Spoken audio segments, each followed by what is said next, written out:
ദീപാരാധനയ്ക്ക് തിരി തീർത്തുകൊണ്ടിരിക്കുന്ന സമയത്ത് നോക്കിയപ്പോൾ കണ്ണനെ അവിടെ എങ്ങും കണ്ടില്ല. തിരിയൊക്കെ തീർത്ത് മാറ്റിവെച്ച് ശ്രീലകത്തുനിന്ന് പുറത്തേക്ക് ഇറങ്ങിയ അച്ഛൻ തിരുമേനി കണ്ണനെ അന്വേഷിച്ച് ചെന്നപ്പോൾ കാണുന്ന കാഴ്ച വർണ്ണിക്കാനാവാതെ നിശ്ചലമായി കുറച്ച് നിമിഷം അവിടെ നിന്നു. എന്താ കാഴ്ച! കൊടിമരത്തിനരികിലുള്ള മഞ്ചാടിക്കുരു നിറച്ച് വെച്ചിരിക്കുന്ന ഉരുളിയില്ലേ, അതിൽ കിടന്ന് ഉറങ്ങണു കണ്ണൻ. ശ്രദ്ധിച്ചൊന്ന് നോക്കിയപ്പോൾ കള്ള ചിരി കൊണ്ട് ചാടി എണീറ്റ് കുത്തി മറിയണു. ചുറ്റും കുറേ കുട്ടിയോളും. എന്താ ഒരു ഭംഗി ആ കാഴ്ച കാണാൻ! മഞ്ചാടിക്കുള്ളിൽ കുഞ്ഞു കൈയും കാലും ഒക്കെ മൂടി വയ്ക്കണു. തലയും കുത്തി കിടന്ന് മറിയണു. എൻ്റെ കണ്ണാ! അല്പസമയം ആ കാഴ്ചയും കണ്ട് നിർവൃതി അണഞ്ഞ് അവിടെ നിശ്ചലമായി നിന്നു. പെട്ടെന്ന് സമയം ശ്രദ്ധിച്ചത്. വേഗം ചെന്ന് കണ്ണനെ വിളിച്ചു. എന്താ എൻ്റെ ഉണ്ണിക്കുട്ടാ ഈ കാണിക്കണേ? സമയം ഒരുപാട് വൈകി. ഇനി കളിയൊക്കെ മതിയാക്കി വരൂ. ദേഹം ആ സകലം പൊടിയാക്കിയിട്ടുണ്ട്.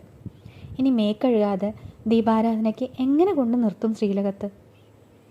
കണ്ണൻ അച്ഛൻ തിരുമേനിയെ നോക്കി അല്പം മടിയോടെ പറഞ്ഞു, ഇച്ചിരി നേരം കൂടി കളിച്ചോട്ടെ. പറ്റില്ല, ഇനി മതി, വരൂ.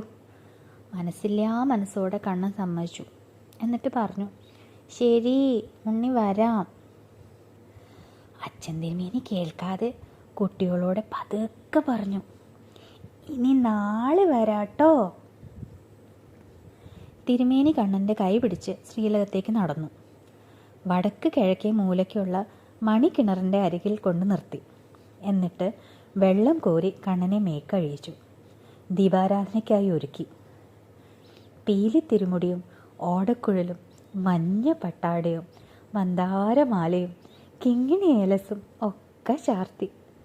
ദീപാരാധനയ്ക്ക് നടയടച്ച് വിളക്ക് തെളിയിച്ച് ആ വെളിച്ചത്തിൽ കണ്ണൻ്റെ മുഖം കണ്ട് മനസ്സ് നിറഞ്ഞു തിരുമേനിക്ക്. നട തുറന്ന് ആ കാഴ്ച കണ്ട് ദീപാരാധനയ്ക്ക് സാക്ഷ്യം വഹിച്ച ഭക്തരുടെ ജന്മം പുണ്യം. എന്നും നിന്റെ നടയ്ക്ക് വന്ന് ആ കാഴ്ച കാണാൻ കൊതിയോടെ കാത്തു നിൽക്കുന്നു ഞാൻ കണ്ണാ.